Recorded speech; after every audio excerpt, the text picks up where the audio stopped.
ဒီလိုကမျက်မညီဟာဆောင်လိုက်တာနဲ့တခြားလူတွေမလုံးနိုင်တဲ့ຢာတွေကိုလောလို့ရသွားမှတီးလဲရပါတယ်။ဖះကြောက်ရှင်းမှထိုင်ပြီးစူတောင်းနေုံနေနေတာမန်လူတွေထက်ငွေအစာပွားများစွာရနေကြတာပါ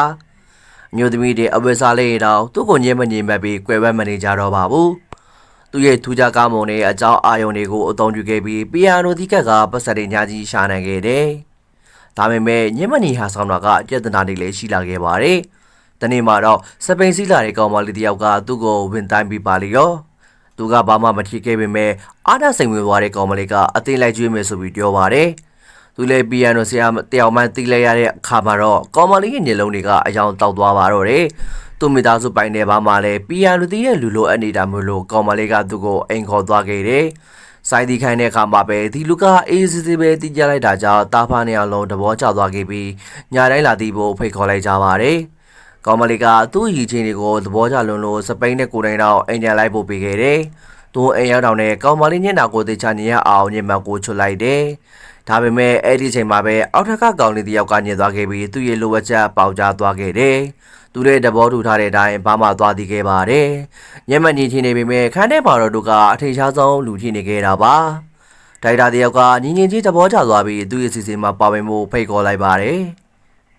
သူလည်းဘာမှခဏတီးရေကော်ပလီနဲ့တန်ရောစင်ကြီးသူတည်းတူလာခဲ့ပါတယ်။နောက်ပိုင်းသွေးသွားခဲ့ပြီးရုပ်ရှင်အောင်သူသွားထိခဲ့ပါတယ်။တနေ့မှာဒိုင်တာကသူ့ကိုအခါချင်းခွင့်ညညပေးပြီးမိမကြီးသူကိုဆပ်ပရိုက်လုပ်ချင်လို့ဆိုပြီးအိမ်ကိုခေါ်သွားပါတယ်။သူကလည်းချက်ချင်းပဲလက်ခံလိုက်တာပေါ့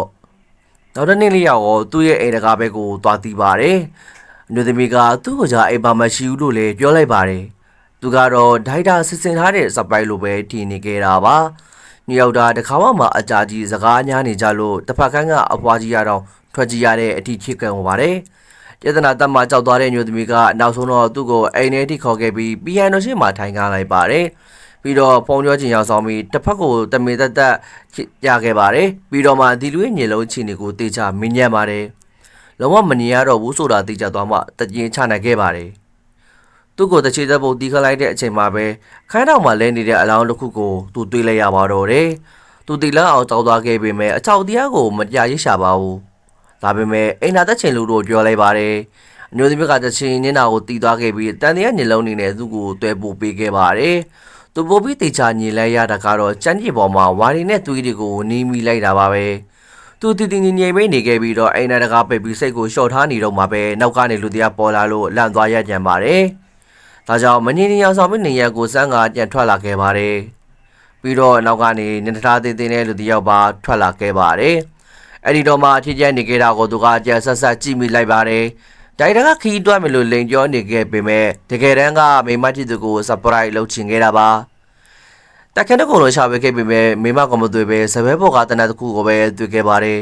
။အဲ့ဒီချိန်မှာသူ့မိမကအခြားတက်ရောက်နဲ့ဖောက်ပြနေတာကိုတွေ့လဲရလို့တက်ကြည့်လိုက်ကြတာဖြစ်ကြောင်းသိလဲရပါတယ်။ဒီလူကပီယန်နိုကိုပို့ပြီးတတိထားပြီးစက်တီးနေခိုင်းခဲ့ပါတယ်။ဘာမှထူးခြားတာမနေတော့ပါအညသမီးကစိတ်နေနဲ့ချော့လိုက်ခဲ့ပြီးတော့အခန်းကိုညင်တဲ့ရှင်းလင်းကဒိုင်ထိုင်းအလောင်းကိုသူညစီရှိမှာအိတ်ခမ်းတဲ့ကိုဆွဲခေါ်သွားခဲ့ပါတယ်။ပြီးတာနဲ့အညသမီးကတေချာနားထောင်နေတယ်လို့ခန်းဆောင်ပြီးလက်ခုပ်တီအားပေးခဲ့ပါတယ်။ဒီလူကတော့ထဲလိုက်နေခဲ့ပေမဲ့မရတဲ့ချပါဘူး။သူ့ရဲ့ကြောက်စိတ်တွေကကျင်းတန်နေဂီတတပ်စင်တွေကိုဖုံးကွယ်ထားနေရပါတယ်။ဒါပေမဲ့သူကြံမှုပြင်လိုက်တဲ့အခါမှာမထိန်တဲ့ထီချက်ကြီးတစ်ခုထပ်ချစ်လာပါတော့တယ်